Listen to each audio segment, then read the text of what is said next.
Hello, boys and girls. It is Roxors on a Monday. I got called into work, so I figure I'd bring some bonus content to you guys. Got a fancy new UI here, and I kind of want to click this big green button and get right into what missions, because I never really checked my missions.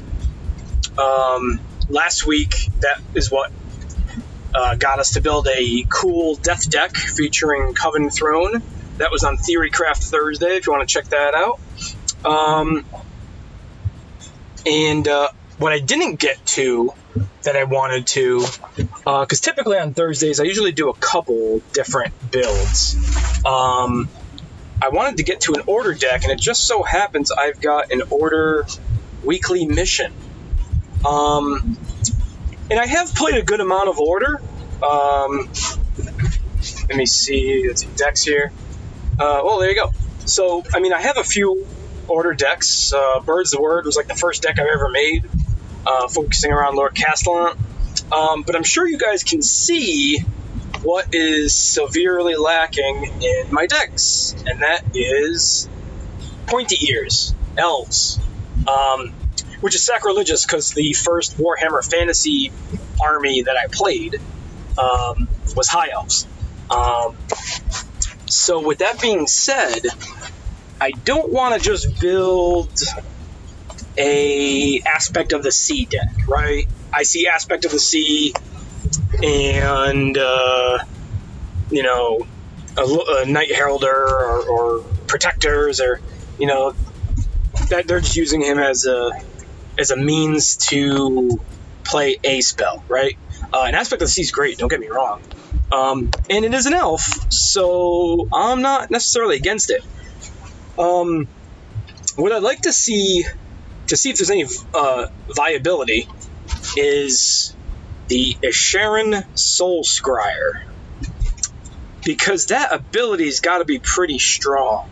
Rotate a highlighted elf one step forward. So it begs to be in between two warriors, so we're not going to be all wizards. And I will say that the other obvious inclusion is the Lockian Prince, who I feel like quests extremely easy. If you can put a unit down, tactical him or piercing shot, even if it's a beast, and then you do whatever the beast ability is, and then damage happens naturally, you get three corners pretty quickly, and then you just got to play another elf.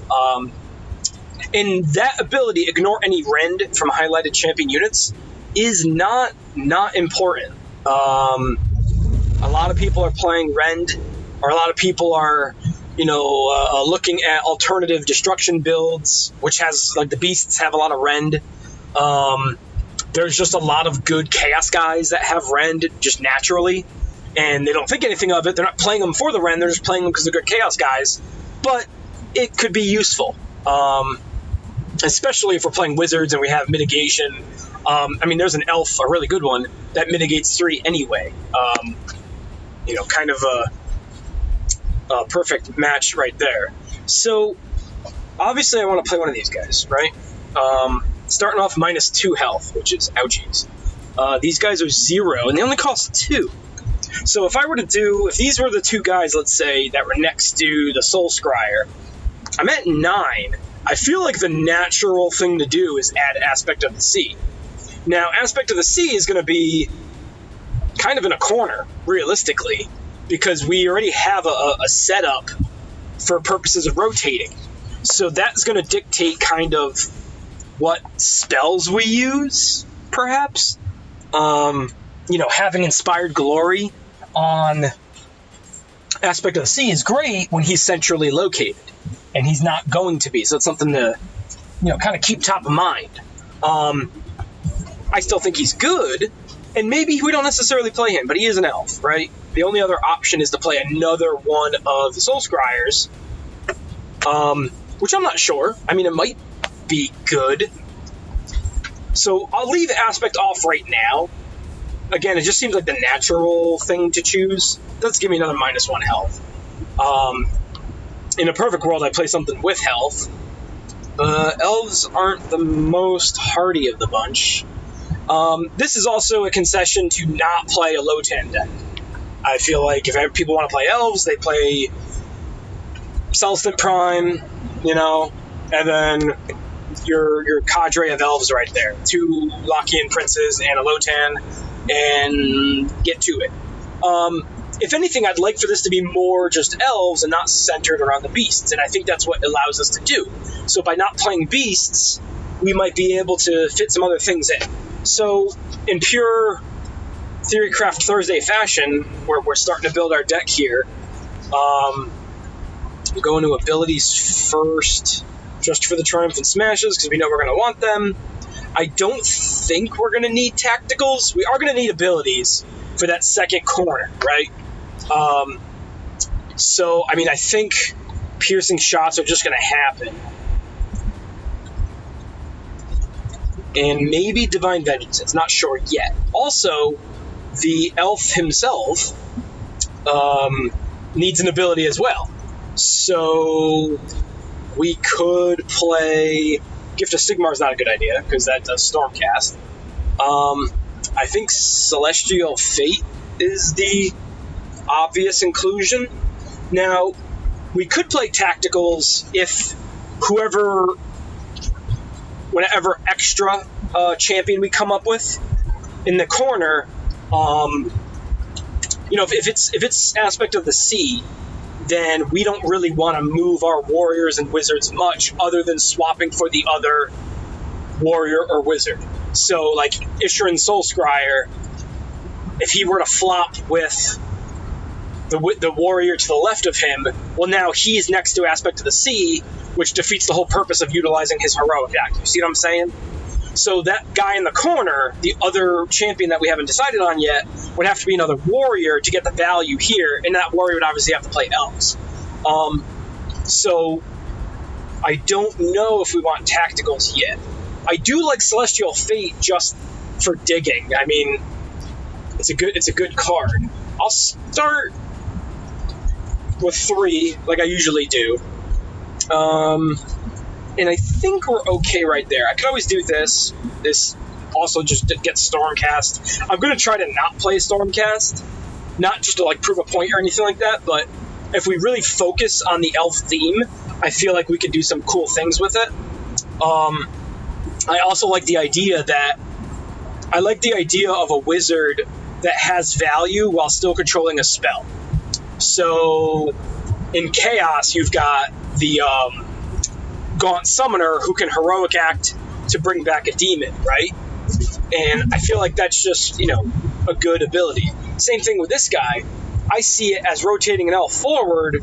You're doing obviously additional damage from your wizard who's controlling a spell. Not a bad thing. So he's simple in that spell ability, spell removal. Is really, Comet Strike would be an obvious, especially because we already know he's going to be centrally located. Here's Comet Strike. It's long, which is the bad thing about it, I think. But it's also not necessarily what I want to utilize him for. We could do some of these, and we get lucky and remove a demon, and boom, there you go. Him being centrally located is also a good thing for Righteousness.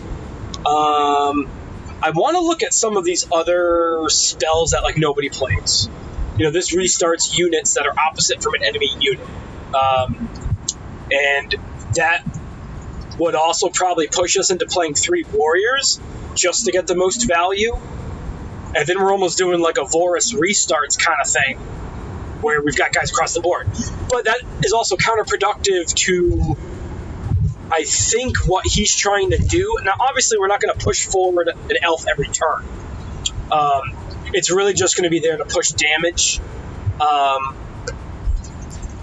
But if we can play, let's say, I don't know, this guy. So, play him, he does 1, he rotates for 1, and then next turn you can, or on that same turn, you can push him forward for 2, and then if you were to play that and restart him, if he was opposite of somebody, that seems good. That's 4 damage in the span of 2 turns, which isn't that bad. You got to look at it as like how much damage other units do in comparison. And I will say that the thing about elves is that they don't hit for a ton. This is 3 damage unless the guy is cheap, which may or may not be the case. Your biggest guy is this one, right? Which we might end up playing. I like the idea that when people see him, it's just immediate removal fodder. It's scary. It's going to hit for a lot if you have it. If you don't, it's really just a threat. These elves are really good because they mitigate and then do damage. But now we're running the risk of like some death decks where you have to have a win condition. You have to be able to do enough damage. And we want to be able to buff it with the Ether Wing because obviously it's a wizard in the middle. And as far as I know, there are no spells that increase damage. No. Pilot units cannot rotate. That's a great way to pause everybody on a corner. And maybe we'll play some of those. I also like this one, Surge of Justice. So it can restart. So with elves, that same scenario we talked about, you could... This is a little bit better, I think, than the Seeker, because this obviously requires that there's a cross from an enemy unit. If they don't happen to be, this spell just rotates and restarts every other time. So you play your 1/1/2 elf, does 1 damage. Next turn it rotates to its 1 damage. And then if you were to play this, and the guy were to be to the elf were to be to the left of the wizard, then it does its damage and then restarts and does another 1 damage because it does that original damage. So that would be a cool little interaction. So I don't know if I want to play more than 2. Maybe I do if that's going to be the mechanic we're going for. And then if we had another wizard in the corner like Aspect of the Sea, we can get into some pretty silly things with he's essentially making that lane dormant, so all of our action is going to be in the middle. So maybe we do play Aspect. Let me throw that in there now. Now we're going to need healing, right? So I think then we go back to Warding Light, which you have to look at it as we gain 4 life, you lose 4 life. That's an 8-point swing. It's probably one of the better spells in the game. I don't know. We haven't done units yet. We're at 15 already, right? So let's look at the units because we're going to end up grabbing pretty much all the elves. This one, this one, this one. I guess we need this one, this one, this one, and then maybe the big guys?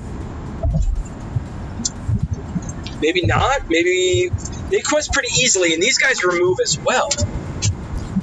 So maybe, and think about it, we can also push them in a scenario where we know they're going to move. Now that gets us out of these, which I don't know if we want to do. Alright, so we start skimming. We take out a Celestial Fate. Because realistically, we only need 1 ability for the Ishurin guy. We got 3 Warding Lights, 3 Surge of Justice. Let me see. I don't think we want to cut any units, per se. We're at 15. If we cut a unit, maybe we go to 1 or 2 of these, so that we can get 2 of these in here. That seems good. I kind of want to get like a Comet Storm in here, but I don't know if it's worth losing. I don't know if it's worth just playing 1. It is a little bit because we're playing Celestial Fates. I view Celestial Fate as like another half of a copy, if you will. We really want a Comet Storm centrally located on the Issurin guy, and that's what we're going to do or something. So, I mean, it would be a jumping off point. There's going to be times where we don't have a full board and we don't want Surge Justice, so we ditch one of those, and then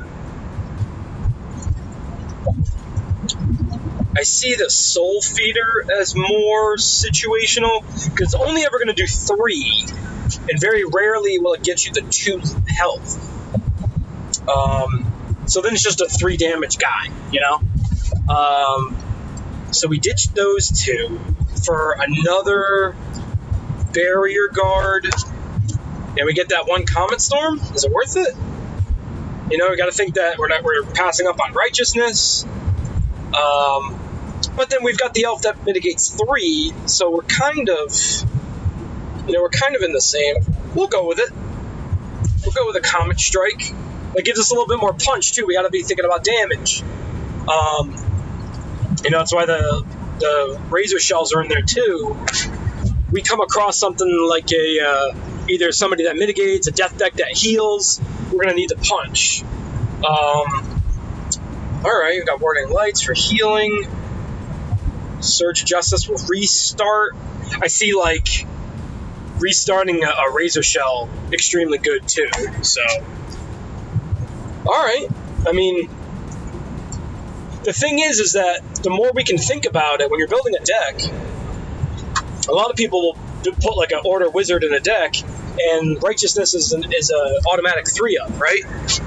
And it's a great spell, don't get me wrong, but it's not what we're trying to do, per se. And we still want to be unit-centric, because we're going to try to restart and rotate. So even if we're rotating things off, that Elf is going to do his 4 damage, and we want to get on to the next one. So we need to be drawing, we need to be, getting things. With that being said, let's look at Blessings. I think Tides of Death is an auto-include. Draw 2 cards, deploy 2 Elves. I think that one's pretty obvious. Storm's Descent, swaps positions. We don't have Tacticals, but I don't think we need it.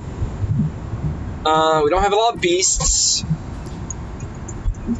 I think Healing Storm will be good in case our plan doesn't necessarily work. I think Blessed Weapons is an obvious one. What is Leandry's? Highlighted allied elves can't be removed. Well, that's good, because then that makes it so that our Razor Shell sticks. Reduce damage received from highlighted enemies opposite any highlighted elf unit by 1. It's not a full board thing, but hey, if we're playing elves, I think we need it. Alright, I think we got a deck here, folks. I assume that setup is going to be the same. I'll probably end up doing Aspect, Prince, Soulscryer, Prince every time, maybe, unless Gordrak is around. But yeah, I think we've got ourselves a very elfy deck. Pointy ears fits. Boom. Alright, join me in the next videos for some gameplay. Let's take it for a spin. As always, thanks for watching, guys. And Rockstars are Boxers.